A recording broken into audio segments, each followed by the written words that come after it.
he's taking, he has not been well. And so he's taking antihistamines and goodness knows what else. So great apologies. So he can't join us. Okay. Sad. I know Matt is coming. He has not. Sorry. No, go ahead.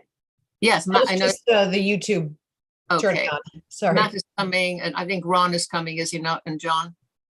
I believe they're all coming, yes. Okay, excellent. And Fred is here for the first time in a while. That's good.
There we go. Aaron, can you hear Hello. me? Hi. Aaron, can you hear me? Yes, Okay. but you couldn't hear me because I was. Yeah, there we go. Hi, Liz. Hi, John. Hi, Fred. Hi.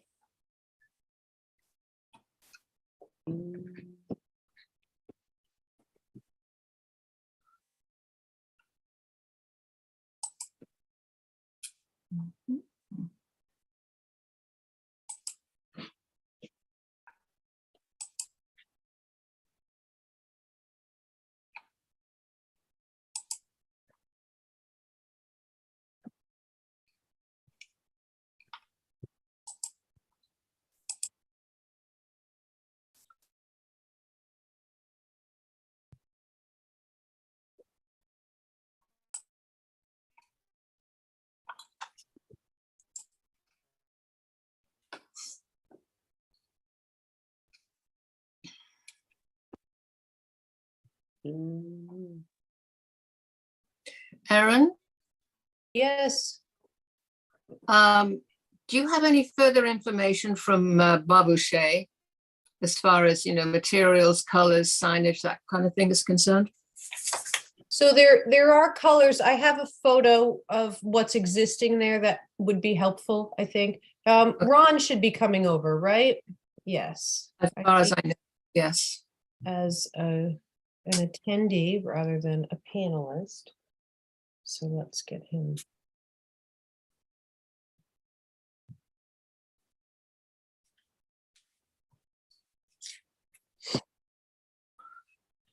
And Guillaume is here. As soon as we do have enough to start if you want to start or if you'd like to give it another minute. Yeah, I'd like to wait for Matt to get here.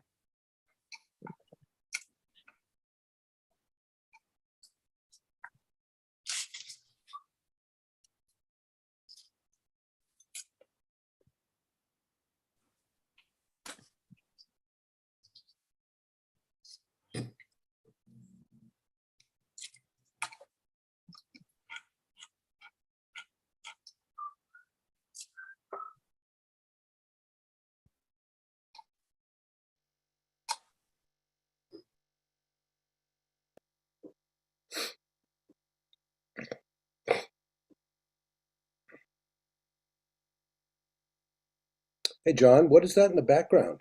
Oh, there you are. What's behind you, John? Big. No, no, no, that structure.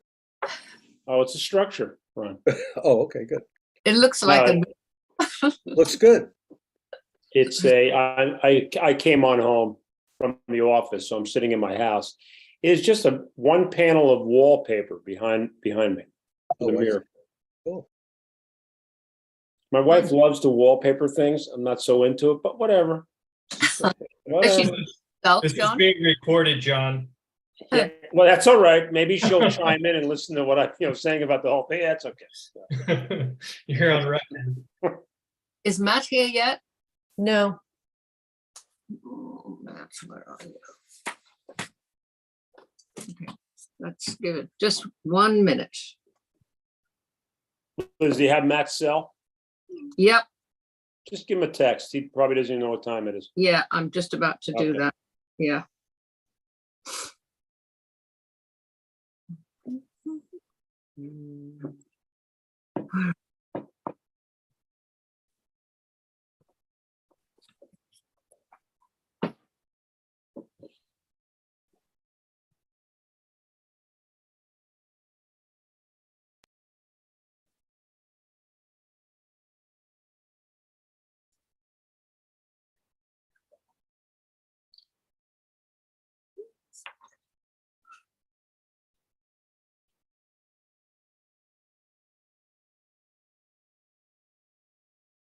And Liz, if not, the barber shade thing is a minor modification. I don't think it's a Right. huge deal. I think I'd like to have Matt for the dog park and for the general's residence, but if he's running a few minutes late, whatever you like to do. Okay, so just give me 30 seconds here. Just.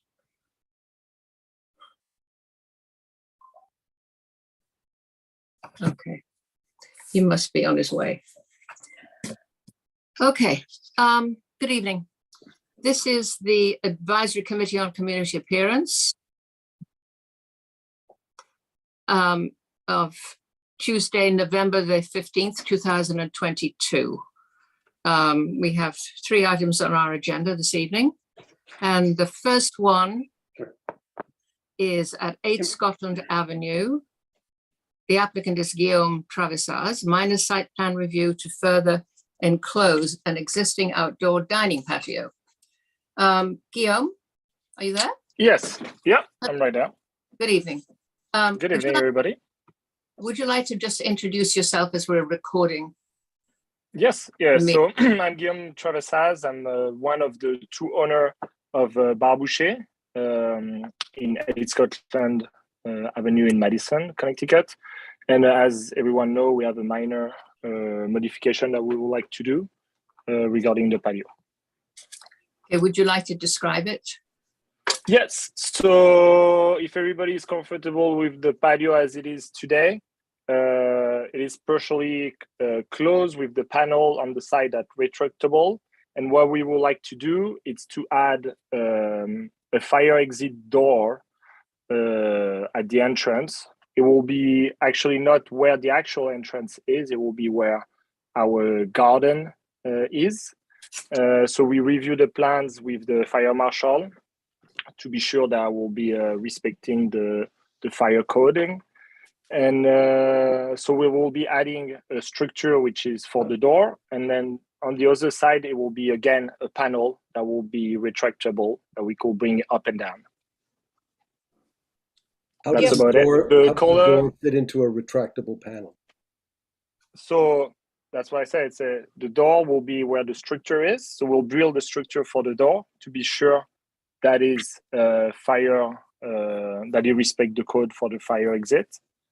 But on the left side, just to finish the panel that's already existing and to reach the door, there will be a small adding panel that So is retractable. you're leaving the structure. The as- plan, do you have the plan with you?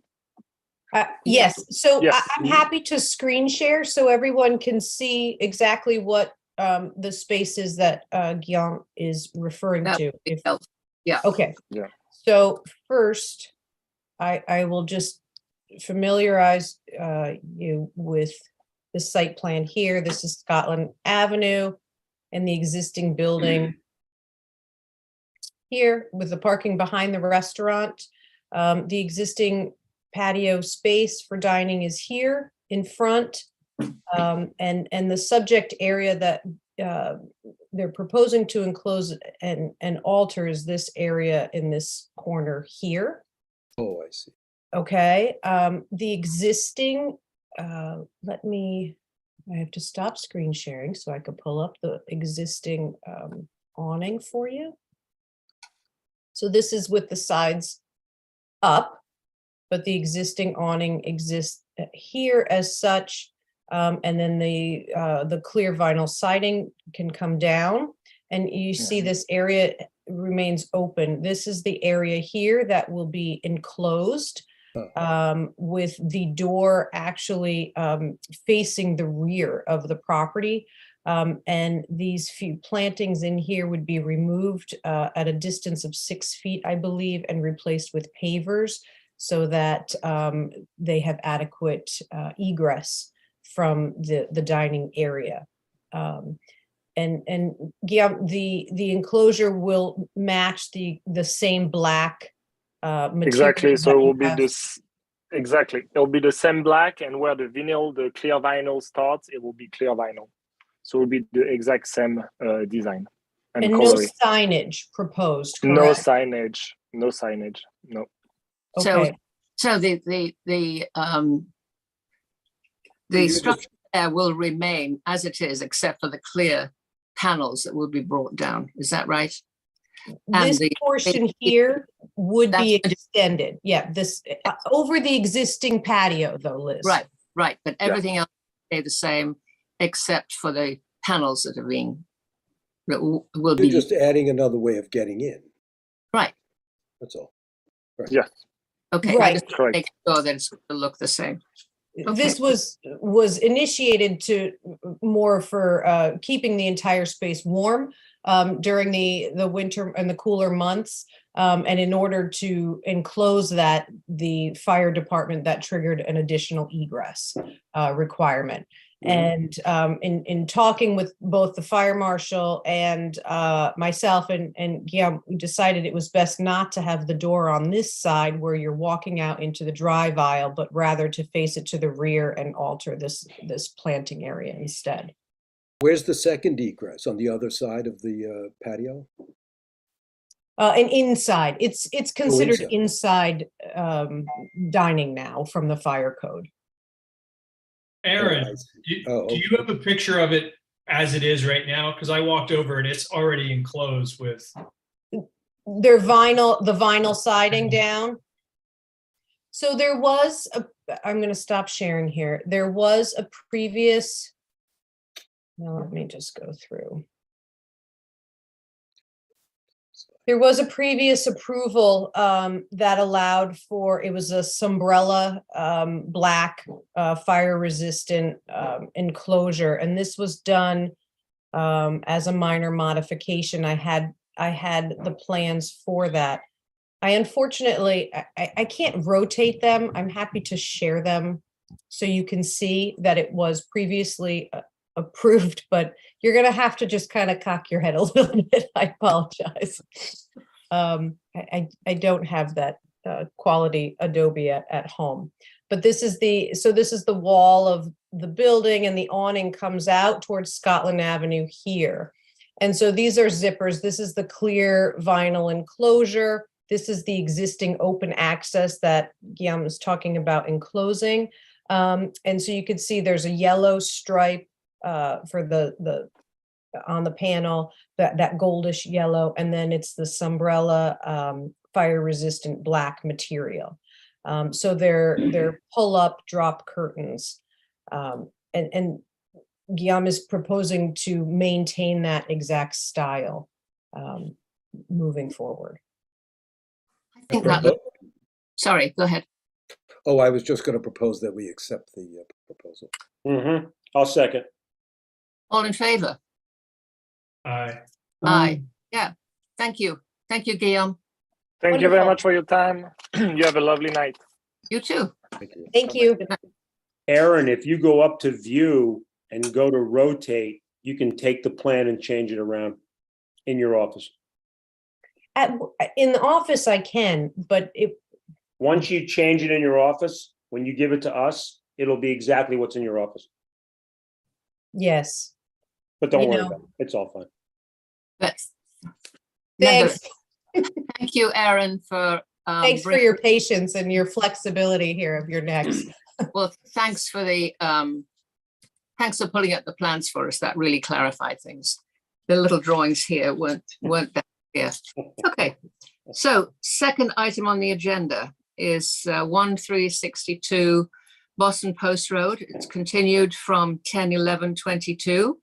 Special exception permit modification to convert 21,504 square feet of undeveloped area into an enclosed dog park. Is Austin presenting again? Yes, Austin is here. Hi, everybody. Hello. Just introduce yourself again, would you, Austin, please? Yes, Austin Hall, Director of Beach Recreation and Senior Services with the town of Madison. Thank you. So after I left your last meeting, I went to our fence contractor and asked him to come up with a plan for 4-rail cedar post and rail fencing. And he did that. And, some of the best news I've had was it, stayed right around our budget, which is great.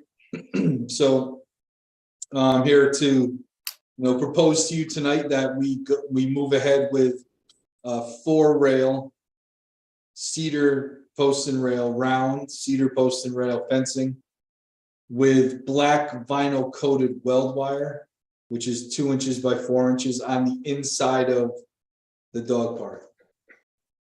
And I have some photos that were submitted that I could show you. Is this the Colonial Fence Company photograph you're going to show? Yes, yeah, yep. Okay. Austin also included some examples from Bower Park of existing split rail cedar fencing, just to highlight the color as it ages. Aaron, do you want me to pull it up? Or- If you have it, you can absolutely screen share, Austin. Yep. Oh, fencing. Yes, that's pretty weathered. So. If you need a hand, I can do it. No, I got it. Okay. Just taking a second. So I will share my screen if that's okay with everybody. So this is the current Bower Park fencing that goes around the community garden. So this is post and rail, cedar post and rail that's aged. So this is, we replace them as they go. So you could see the one on the bottom left is newer. So as they wear and break, or somebody, decides to vandalize it, we replace them. But as they age, you see down the middle and going across to the right, those are how it looks as they age. And then I will pull up the this one here. So this is really what you want to see here is the so this is four rail cedar post and rail with the weld wire on the inside. So you can see as you look down the fence going away from you, that weld wire sort of blends in with the scenery and you can't really see it.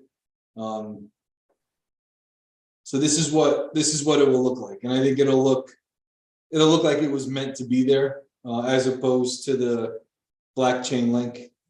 Yeah, that was pretty harsh. Yeah.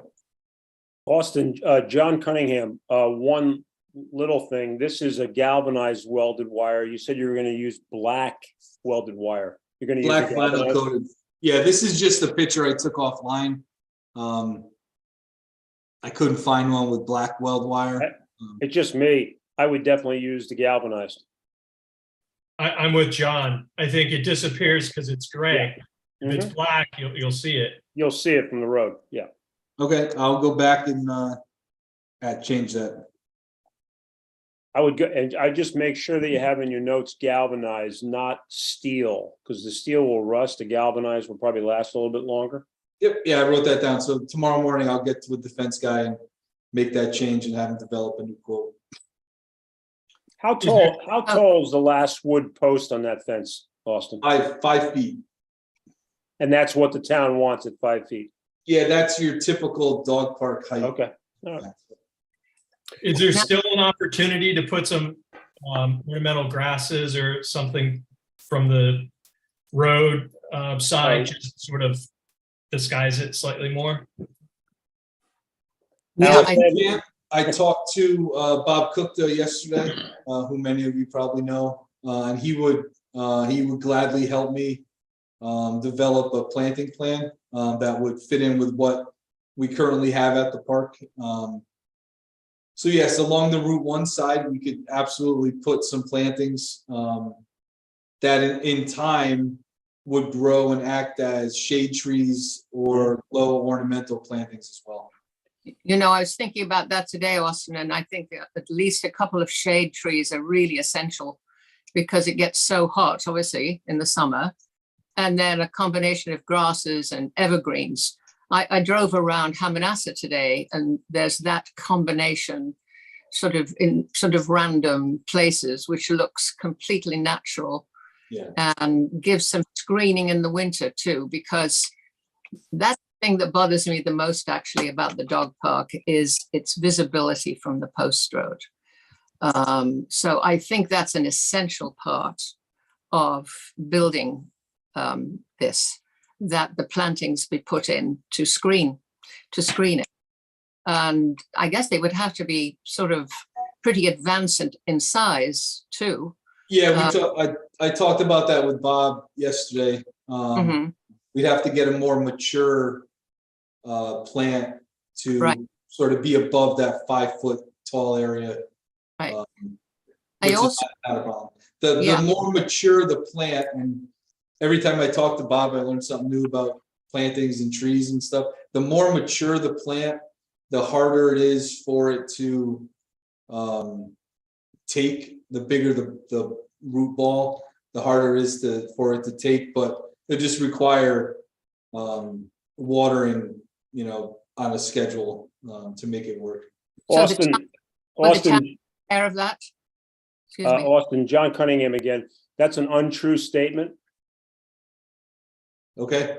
Any plant material, no matter what the size, needs an adequate amount of water for that size of the piece of plant material. So obviously, if you're planting a tree that's 30 feet tall, 15 feet wide, it would need more water than a tree that was 5 feet tall and 30 inches wide. So, but it's not harder to establish. The root system is different.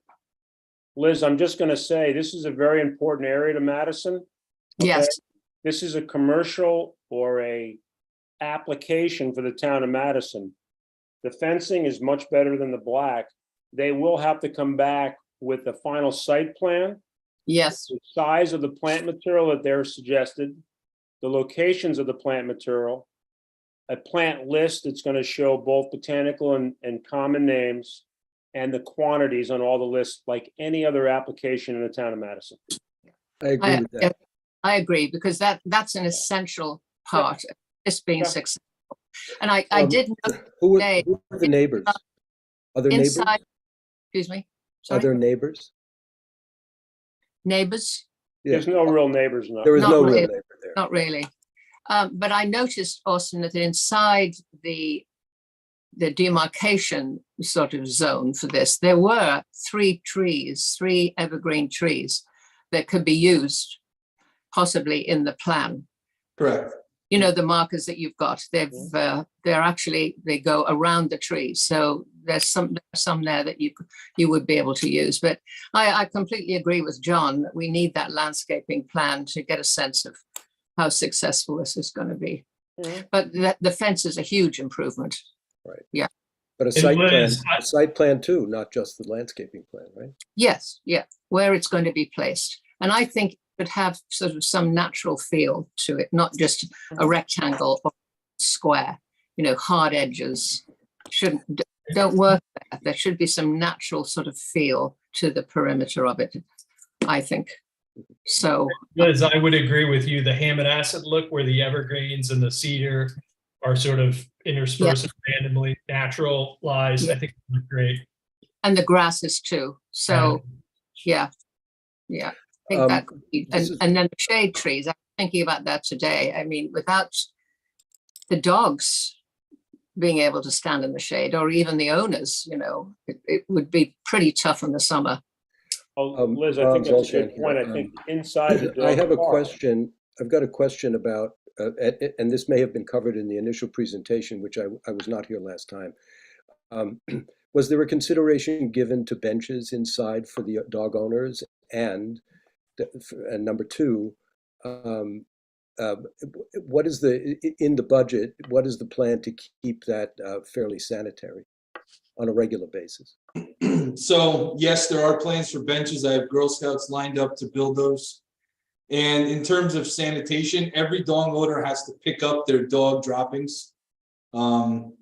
That's not something the town will do. We are not going to go in there and pick up dog feces. That's the responsibility of the dog owner. And What if happened- people want to continue to participate at the dog park, they'll have to do so as a responsible pet owner. And if they can't do that, they won't be welcome. They won't be what? Won't be welcome into the park. Well, Who's- that's true, but I've been to dog parks and some are clean and some are not, and I'm not sure how that works there.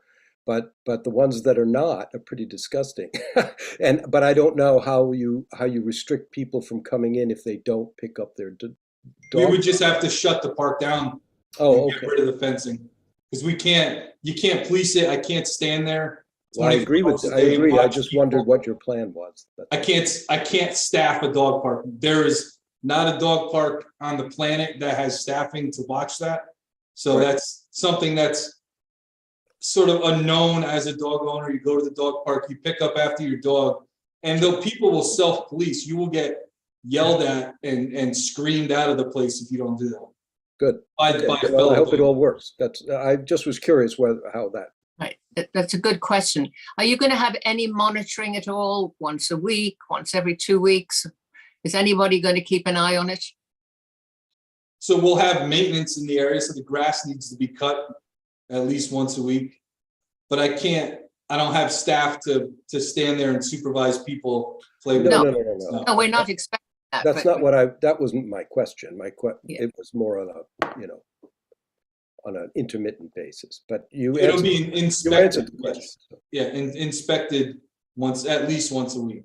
Yeah, good.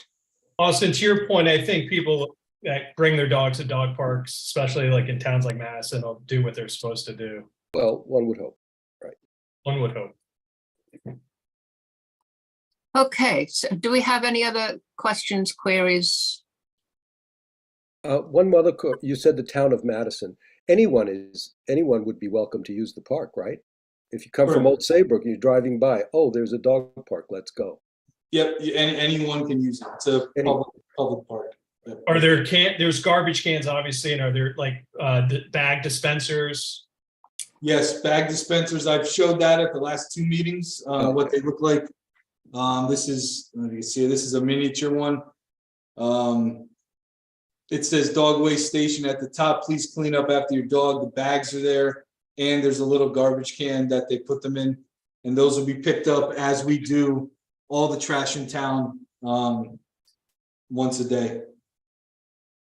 Austin, John Cunningham again. Can I make one little note? Not a big deal. Can you please have the amount of trash containers and the amount of those dog things on the site plan when you come back to us? Sure. Okay, thank you. Those trash containers should be large enough to accommodate the owner's garbage too. Some people will have lunch there and they'll bring, some bottles of Coke and whatever. Yeah. So a small garbage can may not be sufficient. It should be large enough to handle whatever kind of trash. It's a universal dog park garbage can. They're all sort of one size. I don't know the gallon size. I'll find that out for you, but they're big enough to handle a day's worth of Dunkin' Donuts and dog poop. Oh, great. Okay. One other question. The hardware, I know there's going to be gates and all that sort of stuff. Are you going to go with black for that, or are you going to try to, what were you thinking? What style? What handles, hinges? Yeah, so it's gonna be black, so it blends in, so you won't be able to see it. Yeah. Okay. All right. So Austin, thank you for bringing the information about the fence. We would like you to come back, hopefully at the next meeting, with the landscaping plan and the site plan. With all So the, with the site plan, I've submitted that a couple times already. What, you don't like the way it's sat in that area? well, I think we thought it might be more interesting rather than just a plain rectangle. Yes, it's such a natural space. Can you explain that to me a little more? What Could, shapes are you thinking of? yeah, could the fence follow the shape of the land rather than just being a square or rectangle put within that space? Because it's not a regularly shaped piece of land. So could it have an angle instead of having a sloping angle instead of a right angle? I So think the corners of the dog park are sort of circular, so there's no hard corners. okay, That prevents, and I've talked about this at both meetings, that prevents dogs from being cornered. right. And fights from happening. So the corners, the four corners are rounded, so it's not a complete triangle, Okay, well, a complete rectangle. if you have a really good landscaping plan, that should soften the whole surround of the park. So that's really important. Okay, so Aaron, we'll have to postpone the P and Z public hearing then again? Yes, No, the hearing is not set to open until December 15th. And so the committee will meet again before the hearing. So we're on track. I'm just not confident that it's gonna get approved at the next ACA meeting. Based on the history we've had here so far. So I don't wanna have it planned and then have to take back the letters that we have to send out and all the money I have to spend to do that. Well, I think if the site plan looks decent and your planting selections are appropriate and John approves them, you're probably set to go. I know, but Yeah. I can't, I don't trust that that's gonna happen. Based on the history here. So I don't wanna waste my budgeted money by sending certified letters out and making signs when this may not happen again. I'd feel more comfortable having you guys approve it before I move on to. All right, I'm with Austin. I think it's a good idea, Austin. that's fine. Austin, it seems like you're close. All you have to do is come up with some good camouflage and sort of give it a cooler shape. You're there. I'm hung up on the shape. You wanted a circle. Oh, it's so like rectangular. Just make it a little more interesting so it suits the space better, less like a corral of, like a cattle corral, and just a little more natural looking. that shouldn't be that hard to do. But, just getting back to the landscaping, you've got some experts helping you, Austin. John is a very seasoned expert landscape designer. And so we want this to proceed, but we want it to look right. That's the reason that you're coming to us. So I see no reason if you've sort of taken note of what we had asked for as far as landscaping is concerned, that we shouldn't approve it. We do need to see it. We can't just approve it without seeing that landscaping, because it's such an essential part of the project. But Austin, it's up to you, of course. If you want to, Yeah. move it to January, that's okay too. So I think, after today, we're not under any type of a Right. time crunch other than, people asking me when it's gonna be up. It's not, once December comes for the P and Z meeting, it would be difficult to get the work done outside at that point. Right. So we're really looking at a March install. I don't want to wait till March. I want to get it on the books and ready to rock and roll when the time comes. If you're confident that, you know, with a change in design and an approved landscape design that we can move forward at your next meeting, then I think it Well, we can't won't hurt. know until you show us, but it's possible, but you wouldn't be disappointed if it went to January either, because you can't start it, right?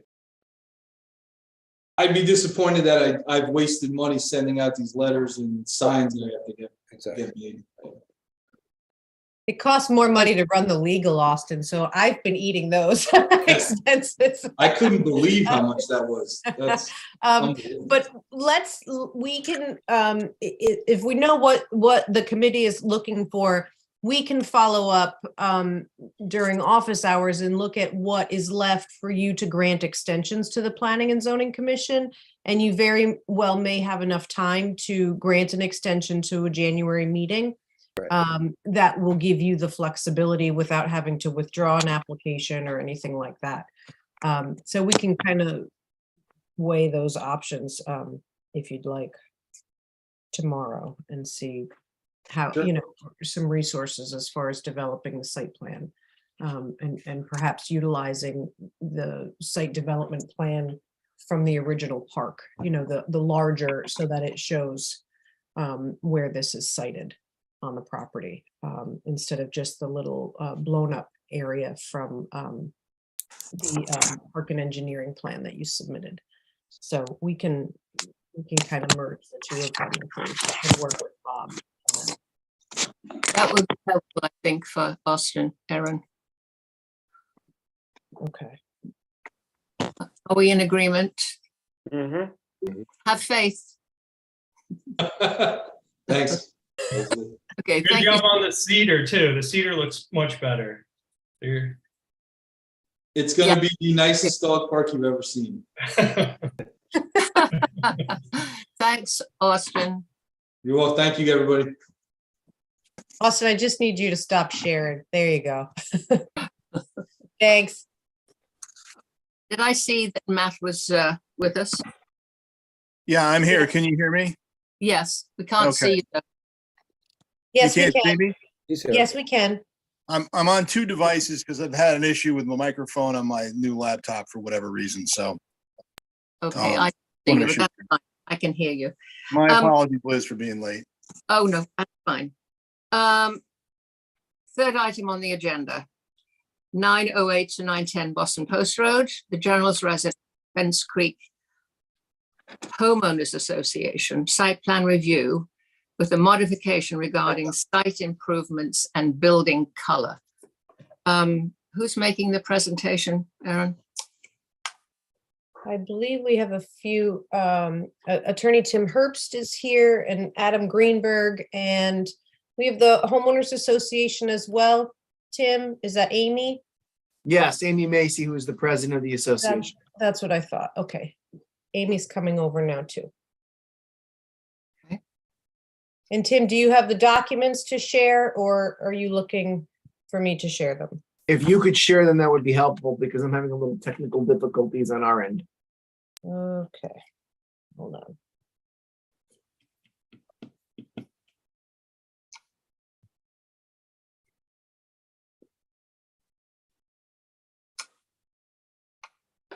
Do you want to go ahead and at least introduce Sure, the fact, you Sure. know, the items that the committee needs to address? sure. So, good evening, Aaron and members of ACA.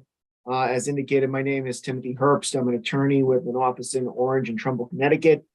Here tonight on behalf of the General's Residence at Madison LLC and the Homeowners Association for the General's Residences at Fence Creek. What I would like to do before we get into the specifics of what's being requested tonight is to kind of recap and bring everybody up to speed as to how we got to this point.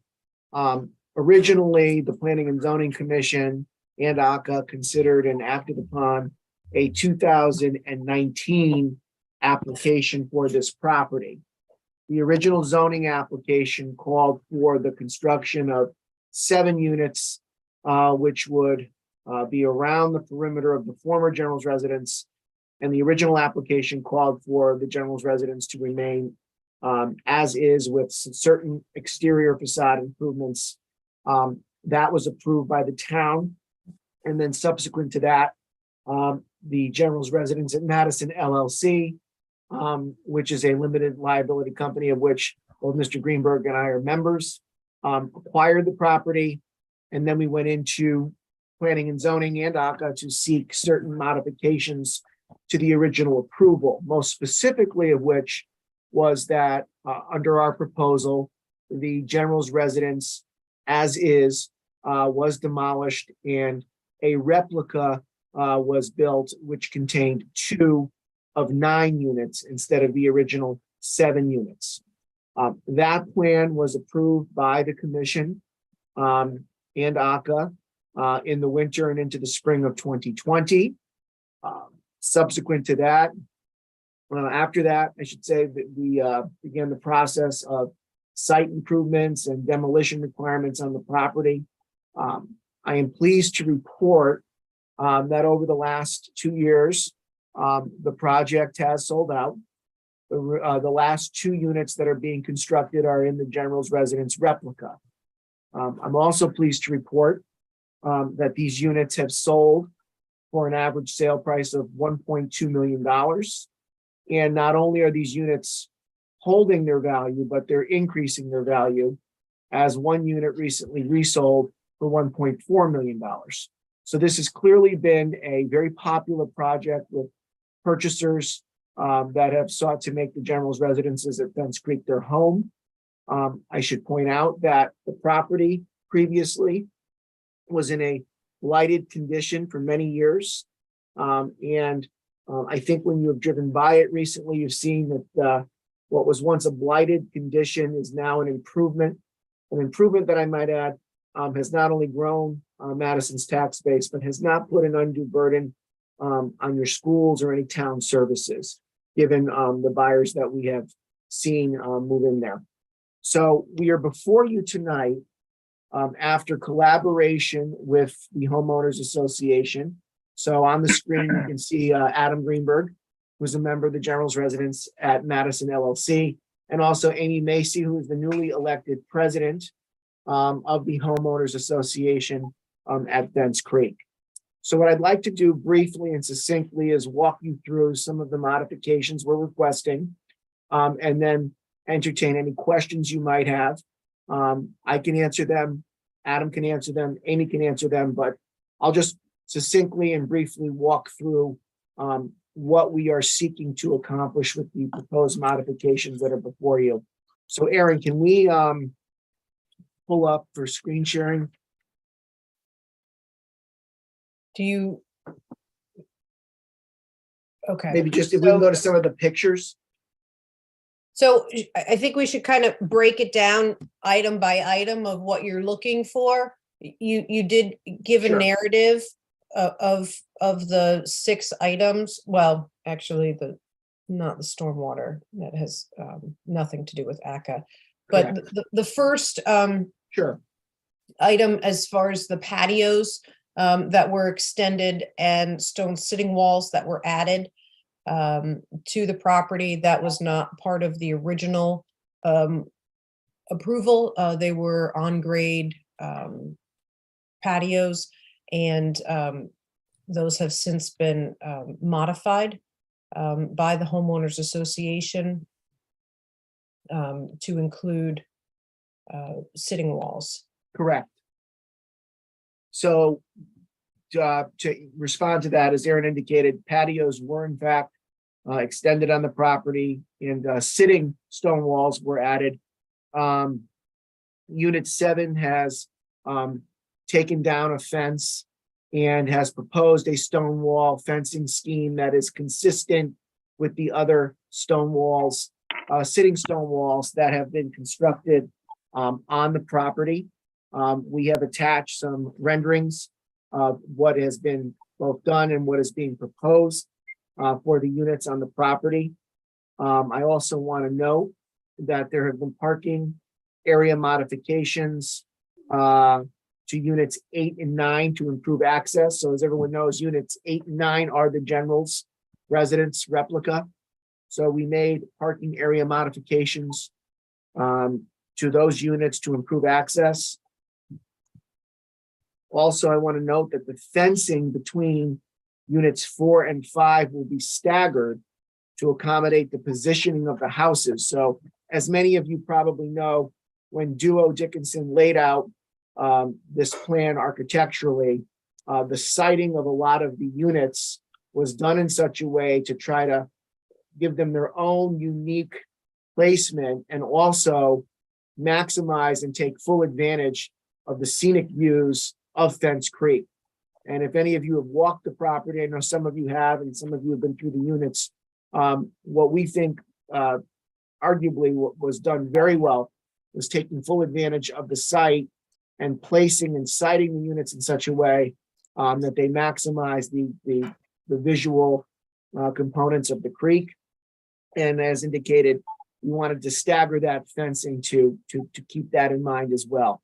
You have a photograph or a rendering of what you're talking about, Tim? Yes, that's in the submittal that we provided to Aaron, and I can walk through that once I just summarize the 5 areas of modification.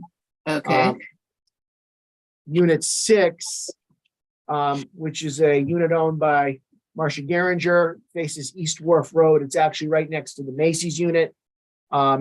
Unit 6 has a carport, and it has shingle siding on the wall of the carport that now matches the rest of the shingles on the unit. Originally, the site plan called for vertical siding. And often what happens when you take an architectural plan on paper and then apply it in the field, my experience has been that not every architectural plan as drafted and approved ends up 100% at the end of a project. Once you get into the field, you make certain visual observations and make determinations as to things that might need to be tweaked or modified. So when we were out in the field, the development team, our contractor, John Giannotti, and the homeowner concluded that the shingling siding that matches the rest of the home was more architecturally compatible.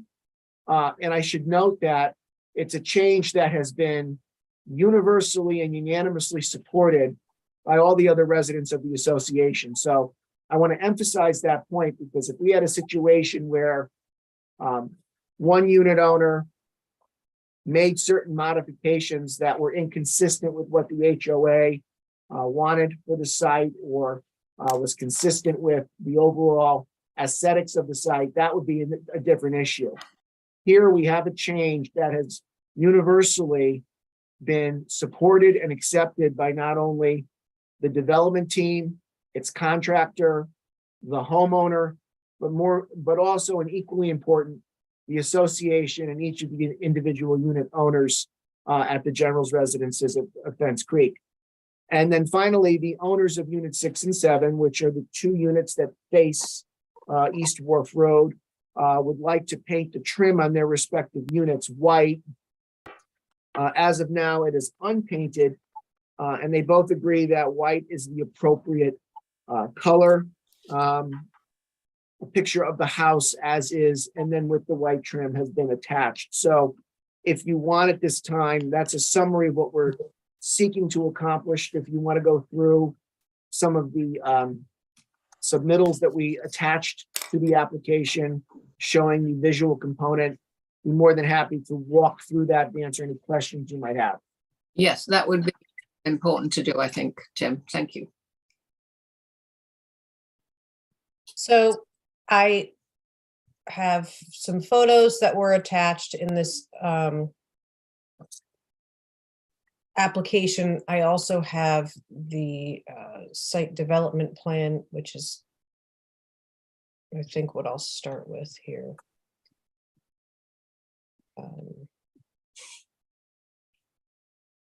let me just make sure I'm giving you the most current site plan.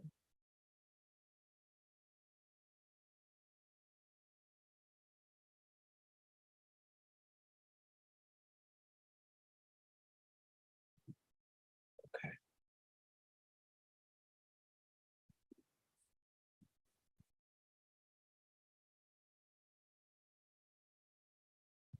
So this is not perfect, but we'll work with this here. To your right here is the north side. This is Boston Post Road. East Wharf is at the top of your screen here. As you can see, these areas are patio areas that were proposed as part of the development. This is actually not the latest layout, is it? No, it's not. Yeah, Aaron, that's a very old layout. I don't Yeah. know. So how many of these have you submitted in here with your? This is That all- whole set of okay. plans is Hold on a is an second. old set, yeah. Well, But I because thought- the packet of new application does not have a site plan in it. I have photos. So if you have one, Tim, that would be helpful for you to share the most recent site plan. Hold that. I'm having some screen share issues, so let me see if I can. I can go through, I'm assuming that most of you have driven by the properties and have seen these stone walls as they're constructed around the patios. I have some photos here, and my apologies, but we're going to be looking sideways here. Aaron, I think the photographs might do more than the actual site plan. Yeah, I didn't anticipate screen sharing this from home, so I Oh. apologize. These are the stone walls that were built, my understanding is around every patio, except for the current unit 7, which is Amy's Right. property now. So they've Also, already built? unit 1 does not have one either. Correct. Aaron, if So- you wanted to pull up Google Earth, it actually has an aerial photo that's as recent to as shown the foundation of the general's residence, if you wanted to orient us. Yeah, Maria just kind of swapped these out for me and emailed them to me too, so let me. So all the walls have already been built, Aaron, is that correct? Yes, this is work that was done without approval. Yeah, I don't remember this coming to us before. Okay, let me show you. Now I can show you. Thank you, Maria, for helping. Okay. So these are the photos that were submitted this is a neighboring property with an example of fencing for you. This is the 2 properties that have white trim currently, where a green color was approved initially, and this is a modification request that the committee will need to comment on and make a recommendation. Is this white trim area that was decided not to be painted green. So Aaron, is it all right Yes. if I just chime in about that? The issue with the white versus the green, originally it was proposed as, it was supposed to be green. The problem is because of the material that the window trim is made out of, it can't take, if you look closely at those windows, you'll see that the interior trim is green. It's like a lovely forest green. So it's the exterior part that's the white trim that we're talking about. And the problem is we can't paint that a green that matches the interior green color. And the reason that was given to me is that it's because of heat, that it's a very dark green. And in the summer, it will heat up too much and compromise the PVC or the material that's used on that trim. So they put up some samples of some different greens and some browns and everything. But because these are sort of traditional looking Connecticut and Massachusetts coastal shingle style houses, those colors looked really awful. And there's the window in the back there that you can see. The first window that runs along behind, that one there has some samples on it of some of these other colors. And it really looked like a horrible mismatch because the into the green on the inside of the windows is obviously fixed. And what matches or might look okay now, because it's got the brown color to the shingles, isn't necessarily going to look good when they weather, because these shingles will weather and turn gray. So that's what we were grappling with. And so I'm one of the homeowners of these units, and Marcia Geringer is one of the other homeowners. And she and I both, looked at these options, and we basically felt that really when you look along the Connecticut shoreline, what you see are these gray shingle style homes with white trim on the windows. So we have actually asked everyone in the HOA what they thought. Everybody really liked the idea of painting it white. Can we address this as a separate issue right now? Rather than lumping it in with everything else? Can we eliminate this one and just either approve it or disapprove it? I'm with Ron. I think this look good. Isn't the trim on the other houses, if I'm not mistaken, white? Yes. So why there should be no objection, at least I wouldn't have an objection to keeping this white as well. And it looks great. I agree. Thank you. I disagree. I can explain to you why, but why don't you just continue? Who's speaking? I can't see. Matt Williams. Oh, okay. And this is Liz Ardolino, and I think one of the reasons this was going to be differentiated from the other buildings is because the shingles are different. Right, I understand that. And the sort of the dark green complemented the deeper, the shingles, the natural shingles. Yeah, So- the problem is we can't do the dark green. Did you try gray? Yep. It starts to look gingerbready. You know what I mean? I go to Martha's Vineyard, and if anyone's been there, there's this campground in Oak Bluffs that has these sort of very highly decorated gingerbread style houses, Victorian houses. And, you start to get all these different colors that because of the green on the inside of the windows, then introducing another color, people really didn't like. So Matt, what do you think is not appropriate? Well, I think that first of all, the gray and white trim that you see everywhere is a white cedar. And, back when white cedar used to really weather that way, now it's all pre-finished, but that's a very different look. The red cedar, which will continue to darken. You mean the shingle? Really, the shingle really goes best with the dark green window, which is, I'm sure, why Duo specified the dark green window. Dark green window, dark green trim, red cedar, natural, is a very classic architectural look. And I think that's what everybody was sort of hoping for, especially when they went to shingle on these buildings. I've seen, I've seen it more times than I care to recall, where I've had a contractor come in and say, no, I can't do it, it's too dark. Well, what they're worried about is having to come back and maybe possibly do some repair and or some caulking in the future of their trim. The problem is the dark colors have they cause this AZEK, our PVC trim that we use almost everywhere anymore, to move. It grows and expands, and it shrinks. Now, I know John well. He's built probably 50 houses that I've designed. John Giannotti, your contractor. And, we've had this discussion many times. I also know that they glue and they biscuit all their joints. They do all that kind of stuff. I've also done other buildings exactly this kind of style in Clinton, where we put a dark brown bronze on it, on a storefront on the AZAC. And if it's really all pieced together well, we haven't had any problem. Another function of this is how long the pieces are.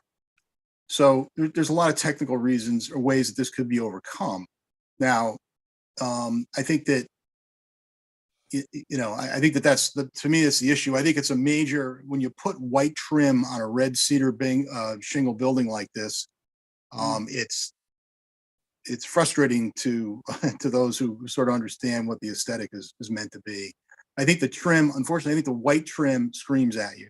And I can sympathize with the frustration of trying to utilize some other in-between color, because oftentimes all you end up doing is muddying the water with your design. But that's my 2 cents on it. I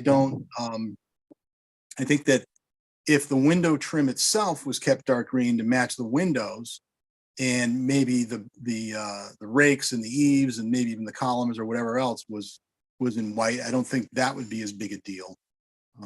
But anyway, I'll just say that I can appreciate your challenge here.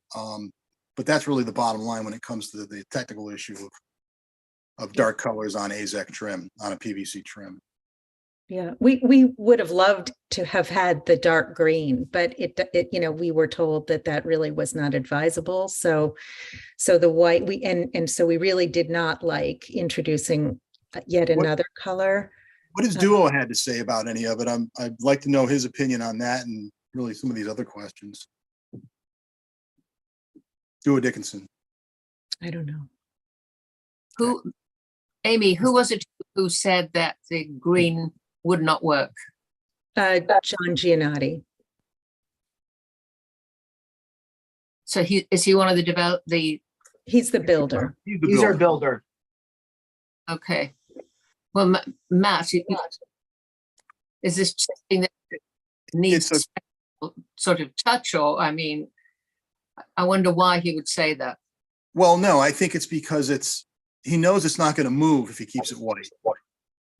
That's why. This is what, this is why you have contractors and you have architects. There are going to be areas that are going to be disagreements. Their focus and priority is generally one of much more practical nature. And I'm not meaning to disparage John. He and I have been friends for 25 years. And we've worked on so many buildings I can't even count. But that is the contractor's role, is to make sure you minimize any sort of maintenance concern. And I don't really know in this case. I mean, I would really, if I were involved with him directly, I would really want to know exactly why or what's going to happen if it was to remain the dark green. I think the hope of the dark green and the red cedar was that it was going to really blend its way right down East Wharf with so much of the other traditional cottage architecture. Right. Wow. I think it looks great as is, honestly. I have to look at these things all the time, and I think also maybe a few years down the road, if the white for whatever reason doesn't look good, and I don't know why it wouldn't. I just did a quick Google search on it and look at red cedar shingles with white trim, and it looks pretty New England to me where I sail. Alex, I think if the windows were white and the trim were white, I probably would be much more indifferent to it, but they're not. They're green. So the homeowners are happy with it as well. I mean, no, I'm just offering my expertise of explanation. I'm not going to the mat with this decision or my recommendation. I'm just explaining to everybody the nuances of it. That's all.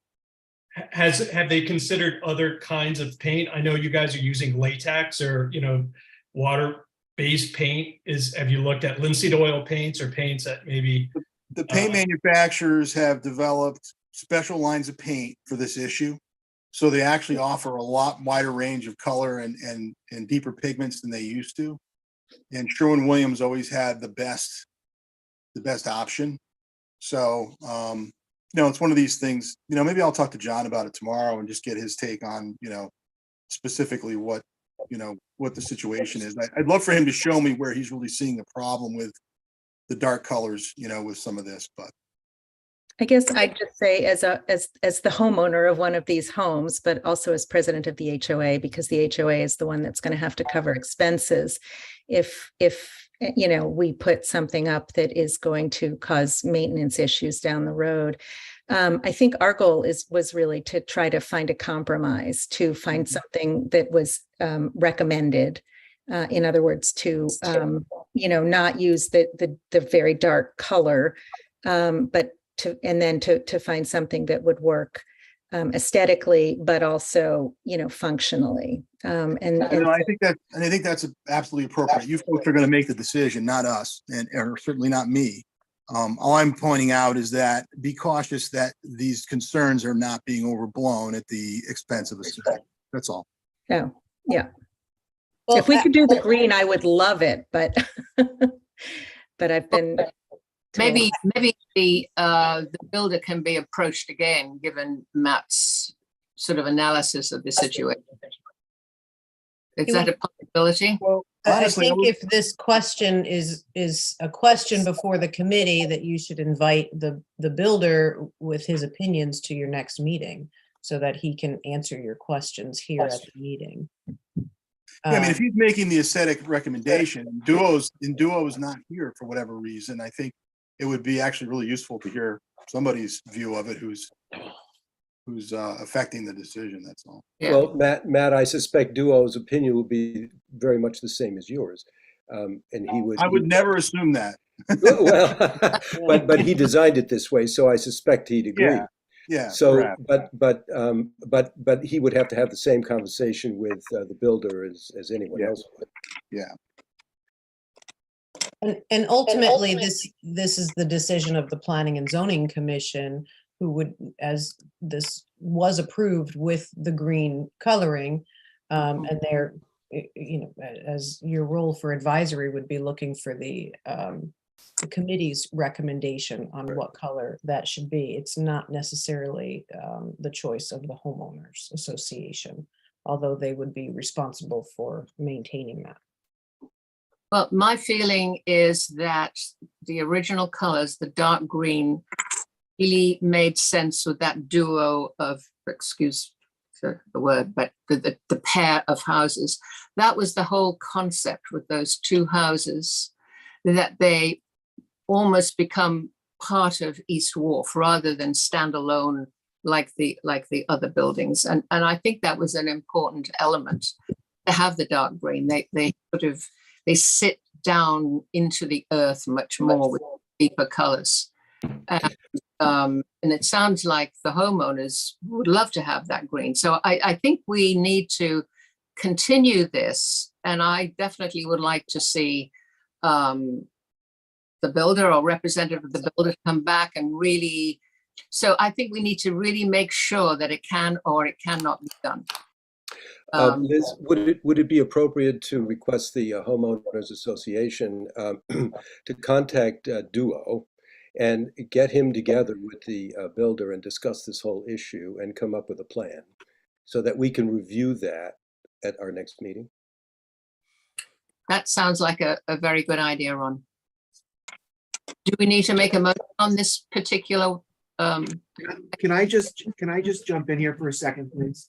Yes. Because we have 2 units that are under contract that need to close, that would be predicated upon that closing date could be impacted by any type of delays at the ACA level, which would then delay planning and zoning. So if we're going to continue this, I would ask that a special meeting be called so we could expedite this process, because we're trying to close the last 2 remaining units at the development. There are contracts in place, and we have to make sure that nothing extemporaneous to those contracts occurs, which could potentially impact those contracts. How would What's your this impact closing that date? contract? Are you're concerned that the potential homeowners will disagree? No, what I'm concerned about is that a CO might be delayed for those 2 remaining units because of dependency of a zoning decision on a site plan modification. That is what I'm concerned about. When So- is your closing date? Closing dates are going to be in late December. So the committee meets again in the second week, the second Tuesday of December. So that would Right. be ahead of any closing. I'm sure a Uh, decision on this can be made at that time. John, I lost my, When Yeah, would they- the December meeting of planning and zoning be? The 15th, And the ACA meeting would be when? the week, the second 13th. Tuesday, 13th. the 13th. We've done that many times where we've, just circulated additional information, via email amongst ourselves between meetings. So, but I also don't think, especially since we're advisory, I'd be really surprised if any of our really peripheral opinions here, which they are, is going to affect your closing Right. your business. I But- would agree with that. So can So I, the second question I have, if I may, is that there appears to be a consensus of the board to continue the meeting specifically as it relates to the issue of the green paint on the trim versus the white paint. So my ancillary concern is if there are other concerns that the board has tonight, I'd kind of like to flush those out tonight, because what I would be afraid of happening is we get to the 13th and this issue's vetted, and then another concern is raised, which causes another continuance. So if there are other concerns that we want to address on the 13th, I would ask that we put those on the table tonight, so we don't have any other additional delays at the ACA level. Well, Well, this was the first of 5 or 6 modifications, so let's Correct. move on. Yeah, why don't we go on? You can see on this rendering here, this of the duet that is subject. The top is the way it was approved by the committee. Right. And the commission with the fence line through the parking area. This is the way it has been constructed with the siding. This is the second request for modification. But it's been built. That's correct.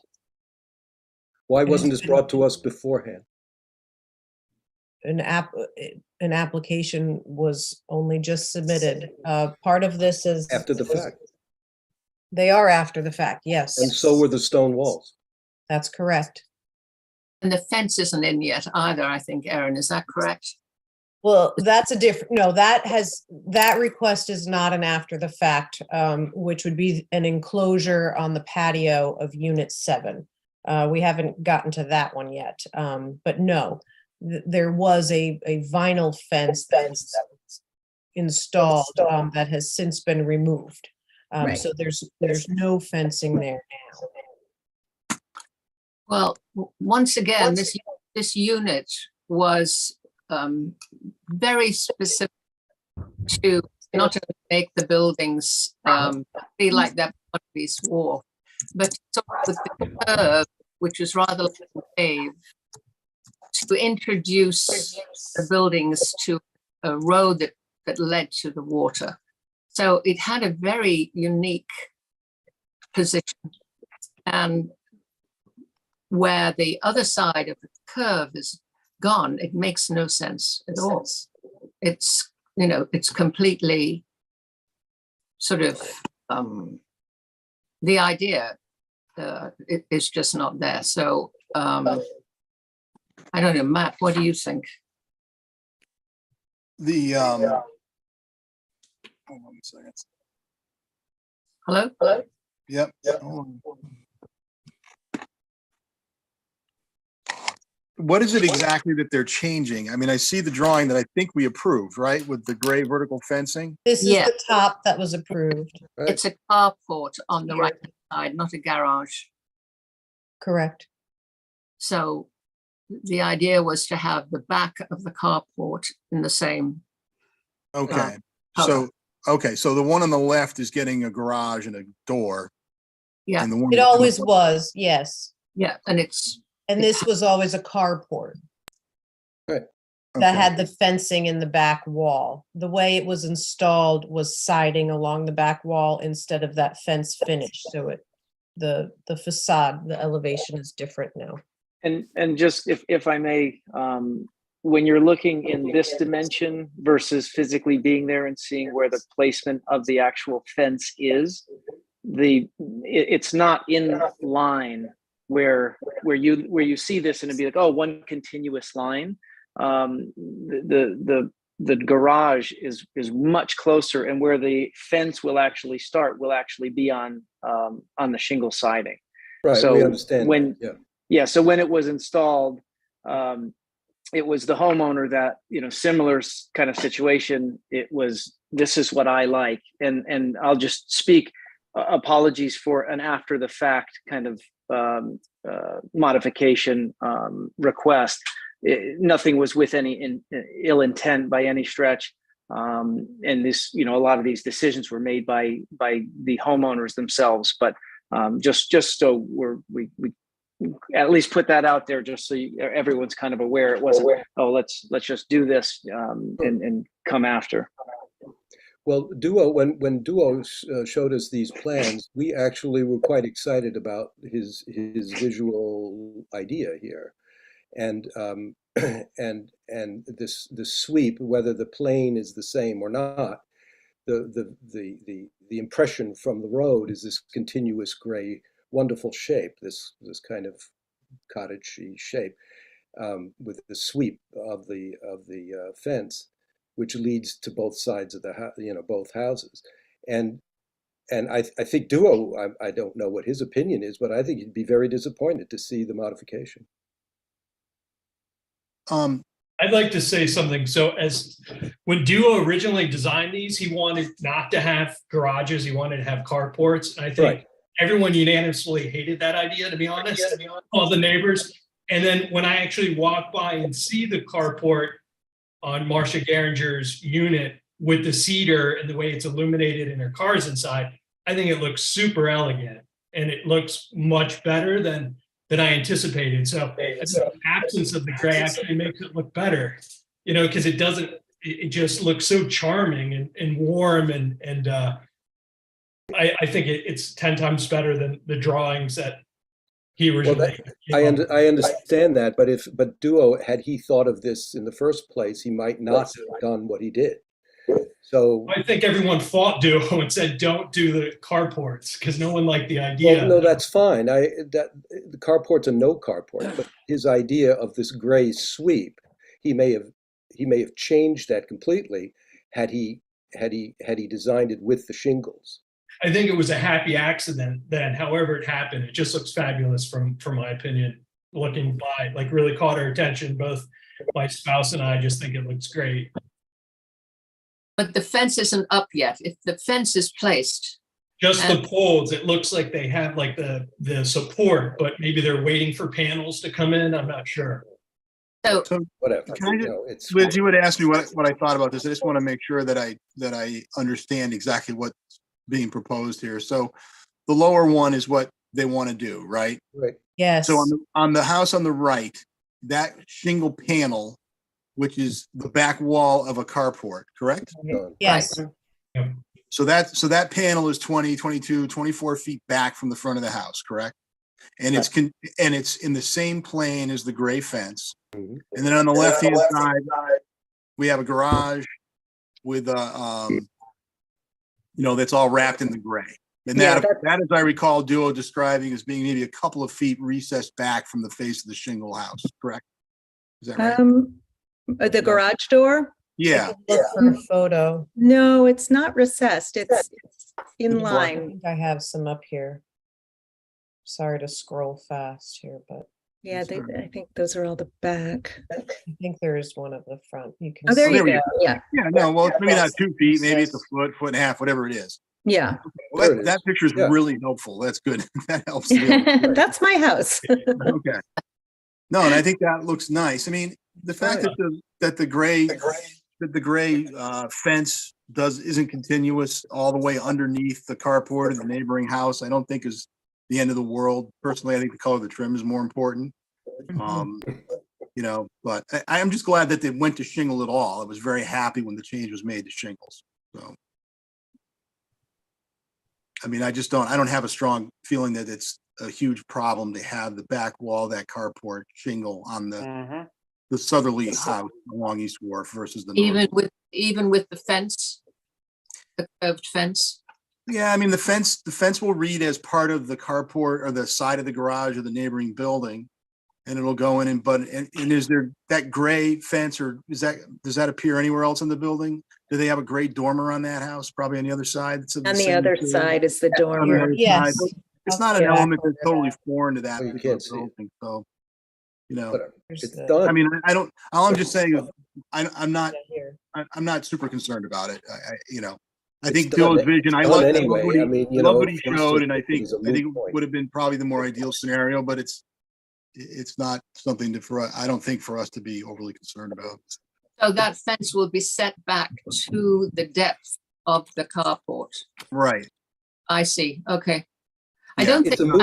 a moot point, Fine. guys. It's a moot point. I mean, we're not going to make them rip it out. So we're No, it bother doesn't matter. arguing I'm about it. I'm just I mean, telling you it's that- inappropriate for them to come after the fact, and they apologize. Fine, but there it is.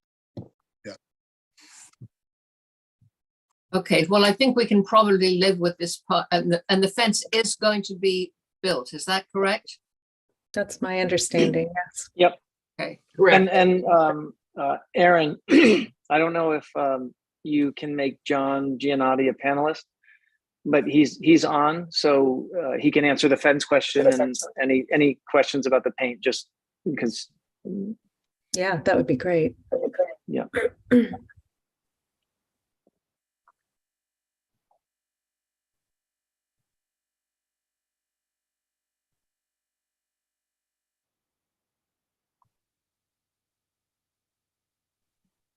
John, you can unmute if you'd like to talk about your recommendations for the trim color. Well, we were just waiting on the fence, basically till they were done with the landscaping. And the Okay. trim, one question on the trim. I mean, do I care if it's green or if it's gray or if it's white? John, I think that the issue that we were discussing was the fact that it was my understanding that you were saying that that the trim could not be painted that same deep, dark forest green that's on the interior divisions of the window. Well, there's definitely limits on the PVC trim that's on there of how deep that paint can be. There are specifications that the paint manufacturers, I mean, we could get close. We definitely could get close, but not quite as deep as the green that's on the windows. So by close, John, is that the samples that are up on the window now? Yes, I think some of them blown off, but yes, we have some Yeah. samples. They were. And to be honest with you, the gray that was originally approved was probably close to being too dark for the PVC as well. John, this is Matt. How you doing? Hey, Matt. I'm the one who dragged you away from your dinner or your beer, whatever you're doing. But anyhow, Or Um, both. for the same debate you and I have had, I think probably before, but I mean, the way you guys glue and biscuit that trim, is it really a long-term maintenance issue if you go darker? I mean, It's not the maintenance, Matt. It moves so much, you know. well, that's what I like mean. it's- Well, I know the movement is the issue, and the maintenance, I assume, is joints opening and that kind of a thing. So you're going to end up recaulking at some point at an earlier date, perhaps. You know, my experience has been that the real impact of going to a darker color on this PVC, as long as you're not talking about full 20-foot lengths, which in some cases you probably are. Yeah. And if it's glued and biscuited, you're really not going to have, it's only at the very intersecting corners where you may have some movement. And in the past, I've done things to kind of detail my way around that, but so I just didn't, only thing I raised was that I just think I wouldn't just assume that it's necessarily a huge problem if it was painted to match the window.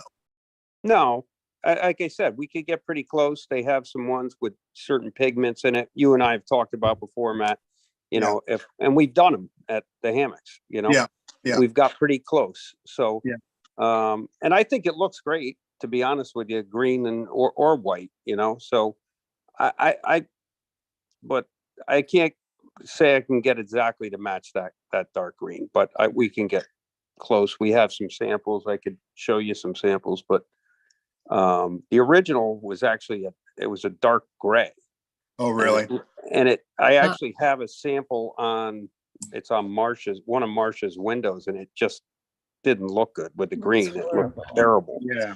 And that's when the homeowner said, is there any way it could stay like it is? We could paint the dormers whatever color, but couldn't the trim itself stay white?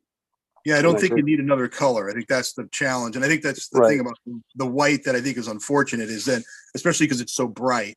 And your red cedar hasn't even, at least to the picture I can see, it's maybe about 50% to its final darkness, maybe 70, I don't know, but it's got a ways to go.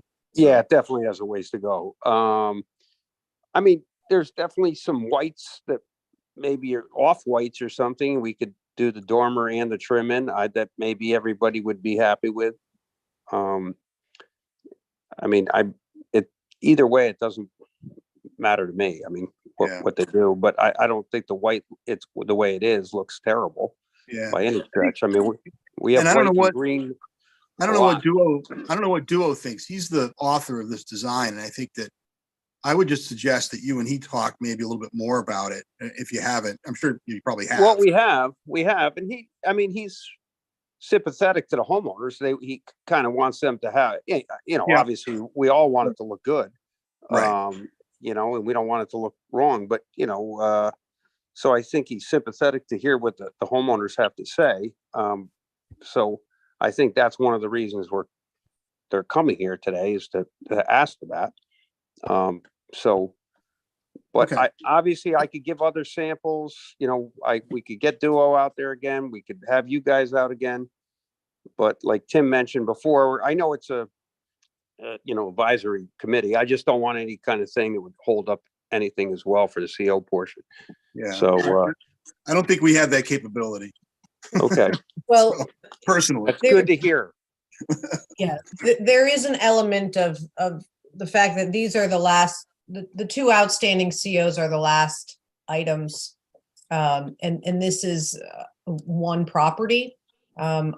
Even though most of the homes have been sold and ownership has been, the majority now is owned by the homeowners association. It's still an active special permit project that needs to have all outstanding improvements completed prior to the issuance of the last CO. If there are outstanding site improvements, those will need to be bonded for prior to the issuance of any final certificates of zoning compliance. So that's where the sense of urgency, I think, has come about. I think there may be ways, again, we do have time, whether it's to have Duo provide input or some other options with John for the trim and to return to you, or, leave you samples to look at, those kinds of things. But I think we have looked at a number of different sort of greens that would be close. And you're more than welcome to come over and obviously look between our houses. I think some of them are actually up on the window there, and you'll see how awful they look. It's like a mucky green, and particularly, especially because it sits so close to the darker green, it really looks awful. And I think that's what Marcia and I just sort of said, well, if it could really match, it would look lovely. But I don't want to risk leaks, caulking. Well, sometimes you don't know if you have to be caulked until there's a leak. So I am concerned about putting a color up that's going to compromise the integrity, the structural integrity, and potentially cause some serious damage to the houses. So that's why, but a softer white, would certainly be an option. So Liz, I think in fairness to the homeowners who are sweating every detail of every aspect of this house, it's more important what they think, and they go to close a window and they're frustrated, and every time they see it, they're going to be annoyed. More important than what Duo, thinks. He got paid to design, and if it's going to drive the neighbors crazy opening and closing a window because the paint doesn't match, then I think that's an important consideration more than the story that somebody's telling. It's their house. Right. Yeah, no, I would agree with that, and I would support that. I mean, it's obviously their project, everybody else's investment, not ours. I just to try to hopefully wrap up on, and I won't say anything more about this, is that I would hate to. I just think it's unfortunately, I mean, it's unfortunate. It's just a little disappointing because I think that it would have looked so fantastic as all the same, all not that dark green or whatever color consistently rather than the white. And that's just my 2 cents. So I agree. I mean, personally, and I understand believe me, I know I've been through this and on so many projects I can't even count this kind of a question. And it does require a compromise. So when you take everything into consideration. So I'm not going to say anything more about it. I would, unless anybody else has anything else they want to add, I would suggest we move on to the other items, which seem to be of a lesser concern to me, certainly. I think Liz, Fred Fred- wanted. Yeah, Word. Fred Fred, wants to say something. Fred, are you there? I would hate to think we'd have this discussion every year for 10 years.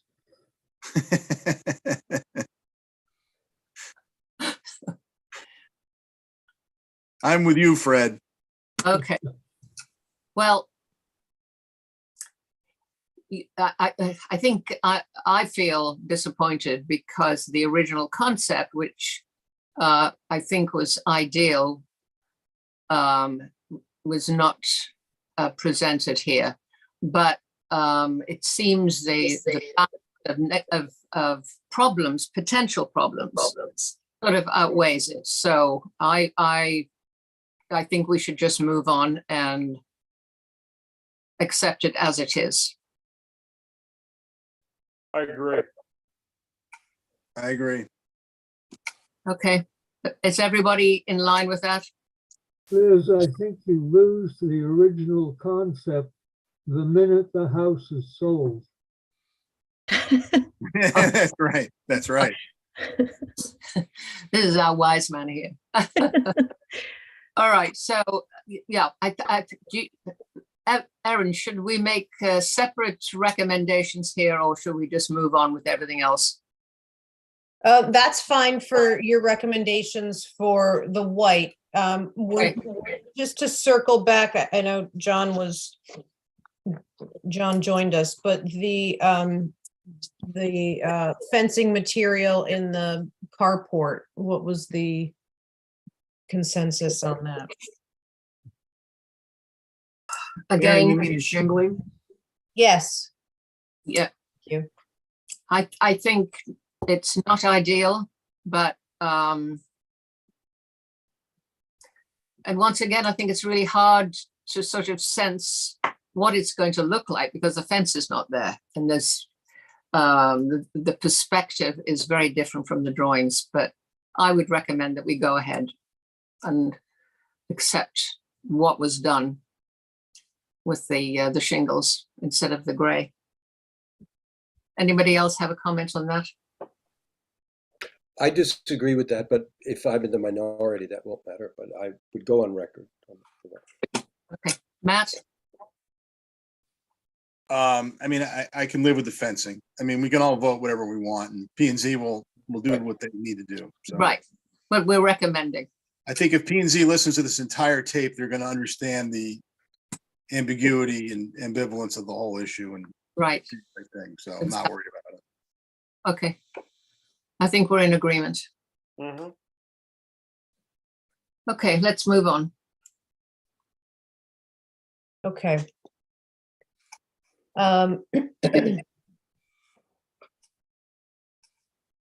Let's see.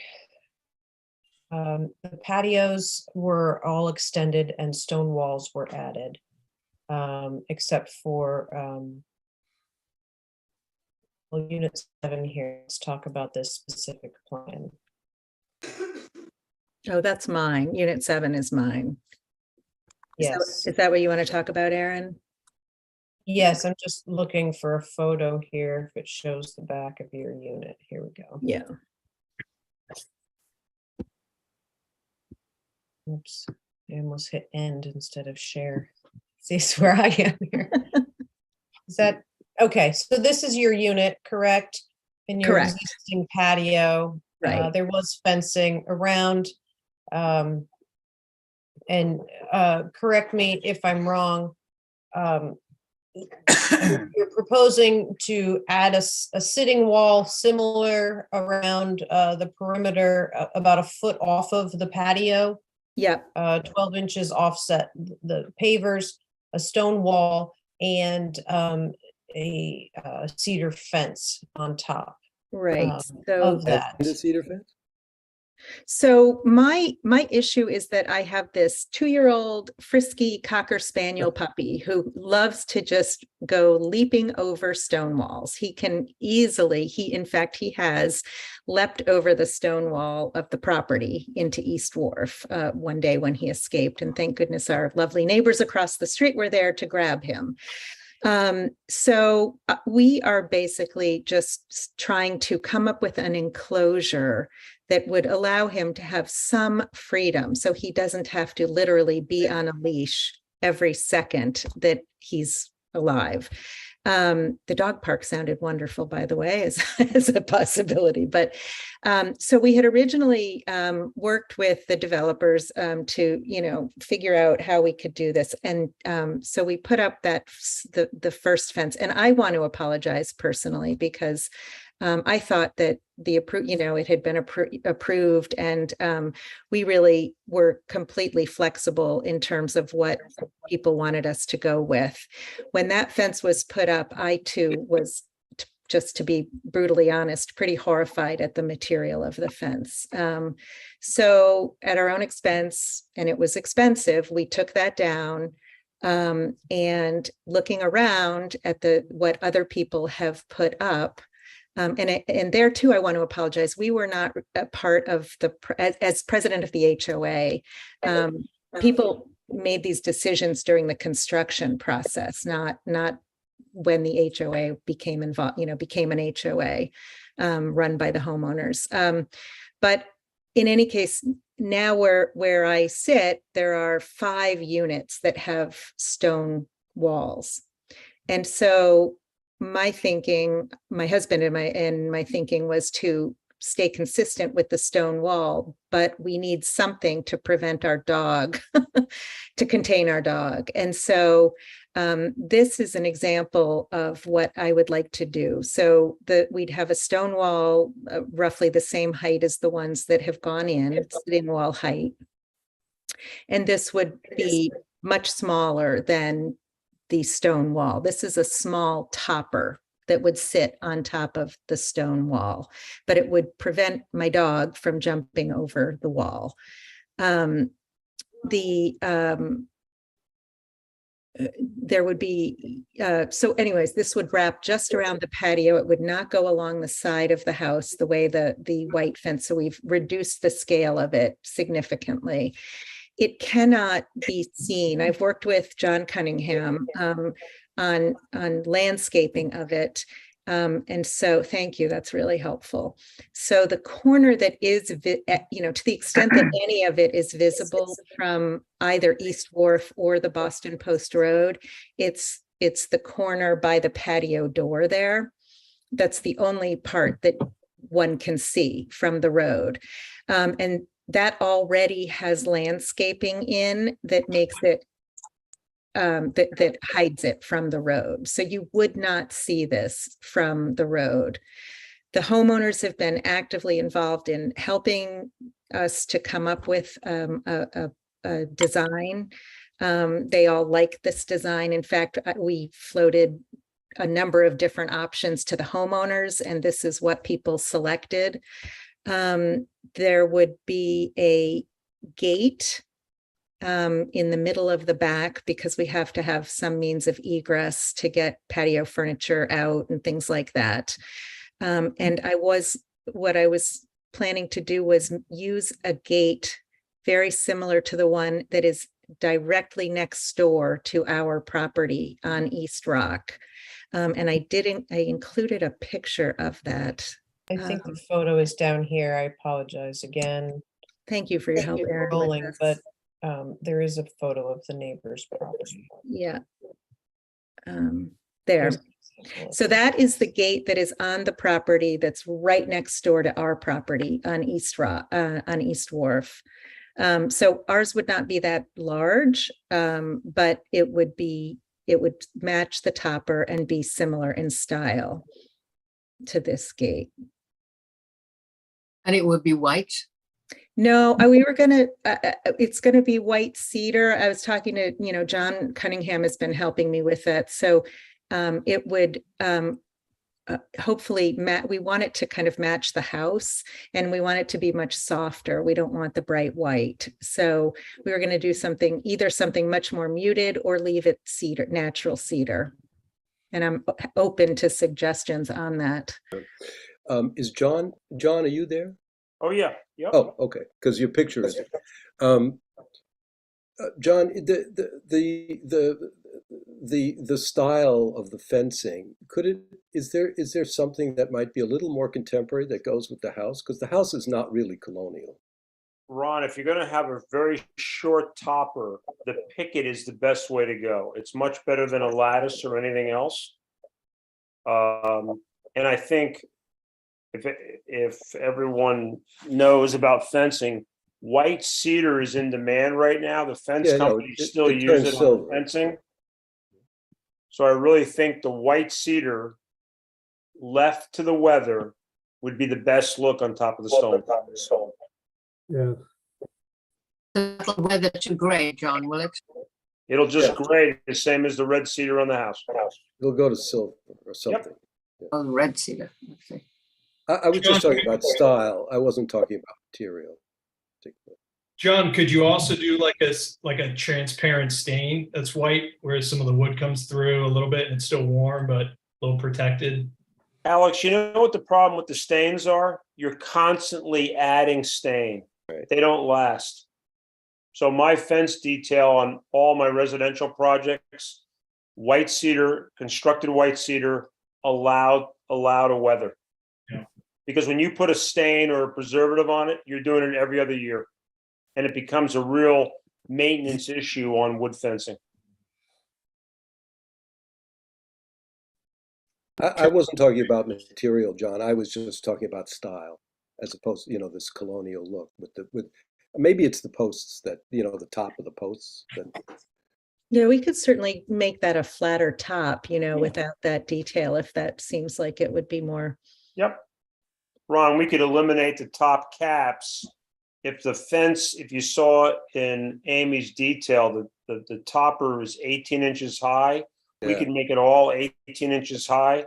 You do need a post, Yeah, right. 8-foot centers. So you need to have, Maybe it's just the style of the top that I'm worried about. That's all.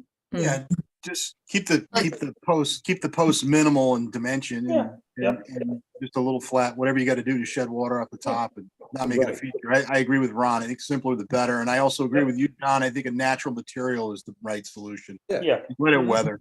Okay. What's the height of the fence, Amy? The top part is 18 inches and the bottom is, I think the total height is 4 feet. Yes, it was 30 inches. Yeah. Over the wall? Yeah. 30-inch high wall. Mhm. Are all the other walls 30 inches high? Yeah, pretty much. I mean, there's a little bit of variation because, sloping of sites and things like that. But they're very close.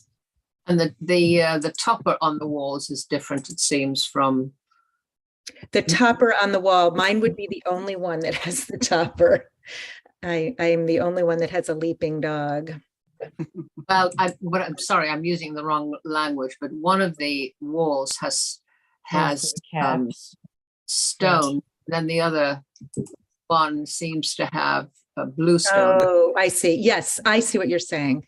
Yes, there is variation among the stone walls that have been put in. They're all roughly the same height, but there is some variation in terms of. I see. Mhm.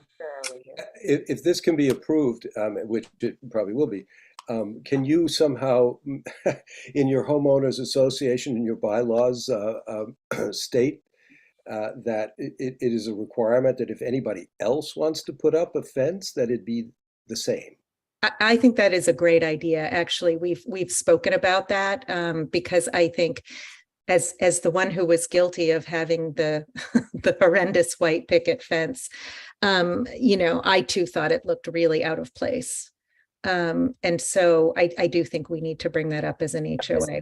We're young. We are working through the transition process with the developers. But I definitely would put that on the list, for discussion in 2023. Well, it would certainly, tie everything together if and when somebody else wants to do it. Absolutely. We've, just to follow up on that, Ron, we've had, or I as staff has had a meeting with both Adam and Amy, just to introduce the homeowners association to what the zoning regulations are specifically to the property. Yeah, right. As it's different than purchasing, a lot in a subdivision, as it's all one property and all part of a special exception approval. So even though they thought they were going through the proper channels and having the HOA approve various changes to the site, there is that additional component here of going before the Planning and Zoning Commission and before you for comments. So there's a rocky road in the beginning, and I think they've learned the hard way, unfortunately, here. And Ron, I'll echo that. I mean, the homeowners contracted outside of us as the developers, basically thinking that it was their property. Right. So and once again, that's part of the apology. We didn't take ownership and absolutely shut it down. But we made them well aware, and that's like to Aaron's point. We then, once we lost control of the HOA, then it even was more like, oh, well, that's now an HOA thing, so they can make that decision. So everyone now is very, very clear on the way things need to be handled going forward. I'm cracking that whip now after meeting with Aaron. No, there is definitely a learning curve, I think, for all of the homeowners. So part of what, as president, part of what I'm doing is trying to, in each meeting, remind people this is something that needs to go before the HOA. There may need to be town approval, et cetera, but it's a process. So. Being so careful, Amy, I mean, such a principal, an important corner in the town. Absolutely. Everybody's watching. And my house, that's why, mine, that white fence, I mean, I absolutely understand the concern with it. It jumped out like a beacon. And I see it every day too. So it was horrible. Yeah. So as hard as it was to say goodbye to the money that we spent putting it up, we actually were happy to take it down. Well, thank you. All right, so let's move on to the next issue. If there is one. I think we have one more. Okay. I'm actually, Aaron, I think you have two. You've got the parking modifications on 8 and 9, and then the fencing at 4 and 5. Yeah. So, all right, let's see here, so the parking area at 908, at the 2 units. What I can do here is share, since you're going to need to submit that site plan that shows the modified parking area, because the application isn't necessarily complete before we go to planning and zoning here to give that accurate location. I'm just going to kind of take Matt's recommendation and open up Google here. This is the general area that we're talking about, and there was supposed to be parking off behind the building. was the additional parking area, is my understanding. Is that correct, Adam? And now you're looking to have your overflow parking here, pulling straight forward into the drive, coming into the driveway and parking straight here rather than tucking the vehicles behind the garage. So we did actually, we did do tuck the parking behind the garage, Aaron. So since our meeting and actually after we got on site and working with John Cunningham and the original plan, it did lend itself. So this is actually kind of irrelevant.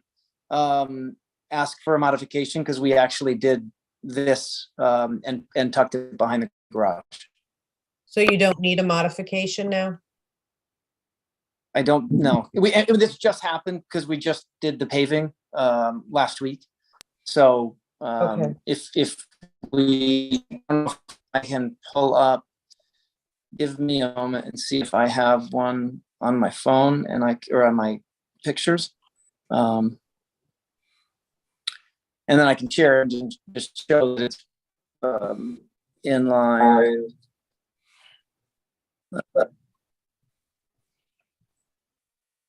They're going to be responsible for submitting an as-built that shows all of the improvements.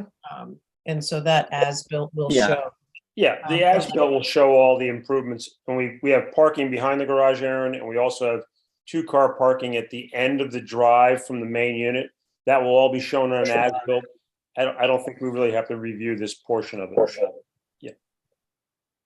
Yeah, and this was mainly added here because it was my understanding that you weren't going to be installing the parking per the approved plan, but if that's what you've done. Yeah, Aaron, because there was concern about the walking around and having that take up so much of the space. But once again, when we have the homeowners, the future homeowners that were on site and John Cunningham, we walked through and it lent itself to this, the original site plan.